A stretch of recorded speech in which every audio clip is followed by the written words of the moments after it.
शुभविवाह या मालिकेच्या 27 फेब्रुवारीच्या भागामध्ये आकाश खूप चिडलेला असतो आणि तो आता पौर्णिमाला सांगतो, अगं तुझा नवरा आणि तू या घरामध्ये का आहात माहिती आहे ना?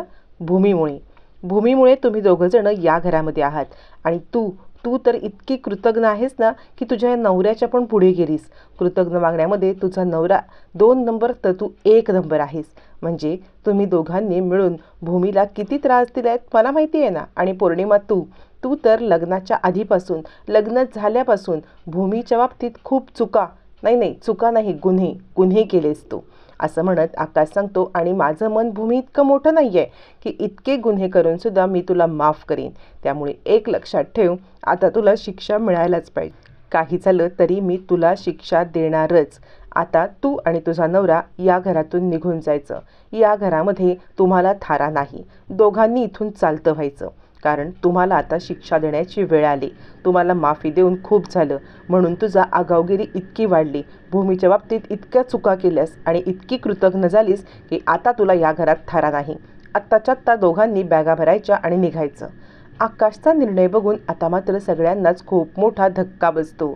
त्याच वेळेला आता आकाश काही ऐकणार नाही हे विचार करून तिकडे आता रागिणी येते आणि खाडकन एक पौर्णिमाच्या थोबाडीत देते आणि म्हणते, आकाश जे बोललाय तेच होईल, असं म्हणत ती पौर्णिमाला एक थोबाडीत देते. आणि आता मात्र सगळ्यांनाच धक्का बसतो. अभिजित आणि पौर्णिमा यांना तर आता सगळं चित्र पलटलेलं दिसत असतं. आजी म्हणते, आकाश हे बघ, काहीतरी चांगलं करायचं आहे ना आपल्याला, मग त्याची सुरुवात वाईटातून नको. तू उगाचच काहीतरी डोक्यामध्ये राग भरून घेऊ नकोस. राजा काका म्हणतात, आकाश तू शांत हो बरं. स्वतःला त्रास करून घेऊ नकोस. खूप मोठ्या आघातातून तू बाहेर आलेला आहेस. आता स्वतःला त्रास करून घेऊ नको बरं. यावरती आकाश म्हणतो, राजा काका एक काम कर, मग तू यांना दोघांना म्हणजे अभिजित आणि पौर्णिमा यांना त्यांच्या लायकीत राहायला सांग. यापुढे जर का यांनी काही केलं तर मात्र मी यांना अजिबात सोडणार नाही. त्यांना स्वतःला आता लायकीत राहायला सांगायचं. असं म्हणत आकाशने पौर्णिमा आणि अभिजित यांच्यावरती तोफेचे गोळे डागलेले असतात. आणि पौर्णिमाला काय करावं कळत नाही. आकाश म्हणतो, आता हा आकाश पूर्वीचा राहिला नाही आहे. कोणाचाही अत्याचार सहन करणार नाही आणि कोणाचीही मनमानी चालू देणार नाही. आणि भूमीला आणण्यासाठी मी प्रयत्न करणार. यावरती आजी म्हणते, पण आकाश आता आपलं काय प्रयत्न असणार आहे पहिला? यावरती आकाश म्हणतो, सुरुवात मानसीपासून करायची आहे. मानसी, आधी तुझ्या लग्नाचा प्रस्ताव घेऊन आपण जायचं आहे. असं म्हणत आकाश आता सुरुवात करतो त्याच्या प्लॅनिंगला. तोपर्यंत भूमी सांगत असते, बाबा अहो सांगा ना, का म्हणाला त्या काकू की तू माहेरपणाला किती दिवस आलेस म्हणून? यावरती आता माधवरावांना काय उत्तर द्यावं त्या वेळेला काही सुचत नसतं.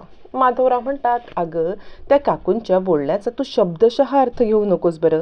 हे बघ, मी तुला काय सांगतोय ते नीट ऐक. अगं त्यांना असं म्हणायचं होतं की तू हॉस्पिटलमध्ये होतीस ना, मग त्यानंतर इकडे घरी आलीस, कोडकौतुक करून घेतेस म्हणजे माहेरपण हो, बाकी काही नाही. म्हणजे तुझं कोडकौतुक किती दिवस होणार असं त्यांना म्हणायचं होतं. भूमीला उत्तर पटलं नसलं तरी बाबा का खोटं बोलतील असा विचार करत ती आता तो विषय सोडून देते. माधवराव म्हणतात, डोक्याला जास्त त्रास करून घेऊ नकोस, सगळं काही ठीक होईल बाळा. तोपर्यंत आकाश आता आपल्या रूममध्ये येतो. आकाश रूममध्ये आल्यावरती तो आता पाहत बसतो. त्याला आता डॉक्टरांनी दिलेलं भूमीचं मंगळसूत्र दिसतं. ते मंगळसूत्र हातात घेऊन तो भूमीच्या फोटोकडे एकटक पाहत बसतो. आणि आता आकाशचा फुल प्रूफ प्लॅन झालेला असतो. भूमीसोबत जवळीक वाढवण्यासाठी, भूमीच्या सोबत आता पुन्हा एकदा संबंध वाढवण्यासाठी आकाशचं प्लॅनिंग सुरू असतं. तो ते मंगळसूत्र हातात घेतो, भूमीच्या फोटोजवळ ठेवतो आणि त्यानंतर टुटूकडे पाहतो. टुटूकडे जवळ येतो आणि म्हणतो, आत्तापर्यंत माझ्या या जर्नीमध्ये टुटू तुझा खूप मोलाचा वाटा आहे. म्हणजे तू या सगळ्यामध्ये माझा सख्खा सोबती होतास. आणि आपल्या दोघांच्या जगात एक तिसरी व्यक्ती आली, भूमी. आणि आपल्या तिघांचं जगच बदललं. म्हणजे आपल्या तिघांची खूप सिक्रेट होती. पण खरं सांगू का, तर ह्या शहाण्या माणसांचं जग खूप वेगळं आहे. इथे खोटं हसतात, खोटं रडतात, खोटं प्रेम दाखवतात. पण मला या जगापेक्षा आपलं जग आवडायचं. त्या जगामध्ये तू, मी आणि भूमीने मला सांगितलेलं की माझं तुझ्यावरती खूप प्रेम आहे. म्हणजे खूप बोलल्यावरती पण बोलायचं नाही, इतकं प्रेम आहे. तसंच माझं पण भूमीवरती खूप प्रेम आहे, म्हणजे मला उच्चारायचंच नाही आहे, खूप प्रेम आहे असं म्हणत आकाश टुटूला सांगतो. आणि त्याचा तू साक्षीदार होतास, माझ्या प्रत्येक गोष्टीचा तू साक्षीदार होतास, मला त्या पडत्या काळामध्ये तू साथ दिलीस. या सगळ्यामध्ये मी तू दिलेली मोलाची साथ कधीच विसरणार नाही. आणि या सगळ्यातून आपण आपल्या भूमीला पुन्हा आपल्या जगात आणायचं आहे. आणि या सगळ्यासाठी तू मला साथ द्यायची आहेस.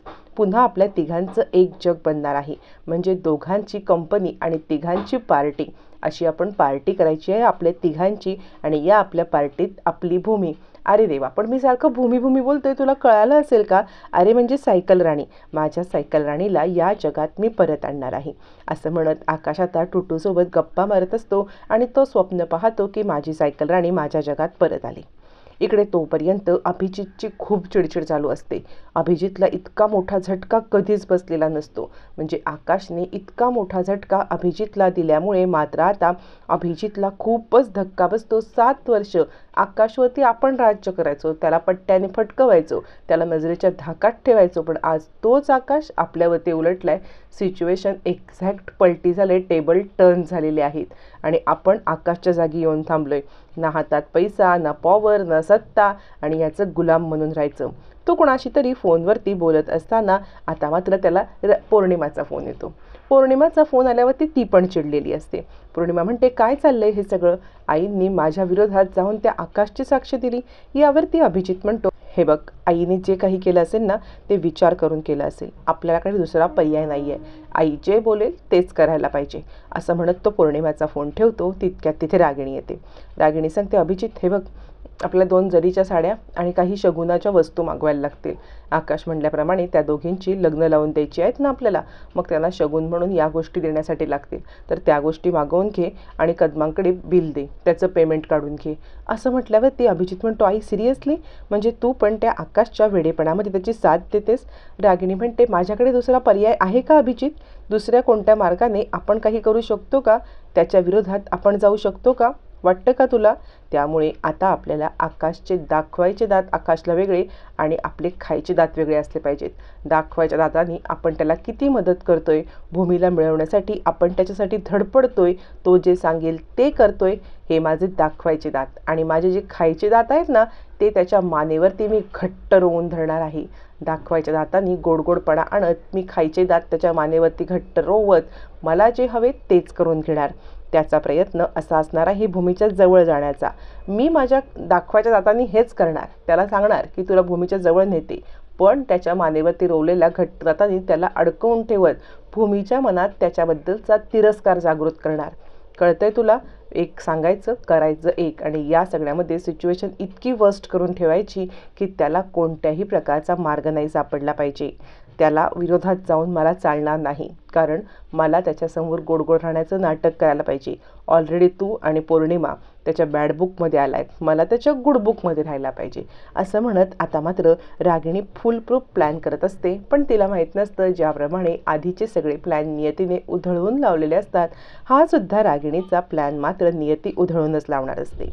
पण आत्ता सध्या तरी आकाशचा ऐकण्याशिवाय अभिजितकडे पर्याय नसतो. जे आकाश सांगतो तेच ऐकायला पाहिजे, असं आता रागिणी सांगते. तोपर्यंत मानसीच्या लग्नाची बोलणी करण्यासाठी आकाश आणि सगळी महाजन फॅमिली देसाईंच्या घरी येतात. आकाश आता मोठ्या भावाचं कर्तव्य निभावण्यासाठी समोर येतो आणि आमच्या अथर्वला तुमची मानसी खूप आवडते, त्यामुळे मानसी आणि अथर्व यांच्या लग्नासाठी बोलणी करण्यासाठी मी आलोय. मुलगा तुम्हाला पसंत आहे का.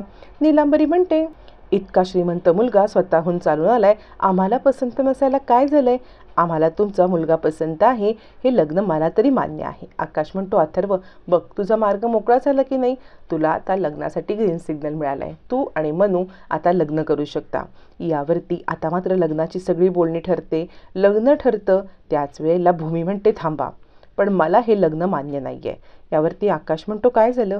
भूमी सांगते की ज्या मुलाचा मोठा भाऊ हा तुमच्यासारखा असेल, ज्या घरामध्ये तुमच्यासारखा कर्ता पुरुष असेल, तर त्या घरामध्ये मला माझ्या बहिणीला द्यायचं नाही. लग्न म्हणजे 2 माणसांचं फक्त प्रेम नसतं किंवा 2 माणसांचं मिलन नसतं, ते कुटुंबाचं मिलन असतं.